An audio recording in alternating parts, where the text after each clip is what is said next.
Hello, today we will explore the Certificate in Primary Teaching (CPT) course for IGNOU Guyana with the course code ES201, Teaching Language.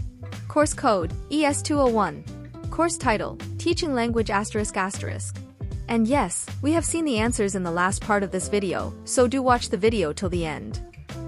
4 stages of the reading process ***. What are the 4 stages of the reading process? Describe them with suitable examples. 2. Audiovisual aids ***. What are audiovisual aids? Discuss the criteria you would consider in selecting and/or preparing audiovisual aids for children. 3. Causes of reading errors and remediation ***. Describe causes of reading errors in children. How would you help children in learning to avoid reading errors? Discuss with examples. So here are the answers, you can note them down. If you require answers or complete paid assignments, please contact us at the number displayed below, which is 900-936-8238, shown on your screen.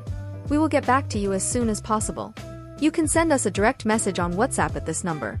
Thank you so much for watching this video.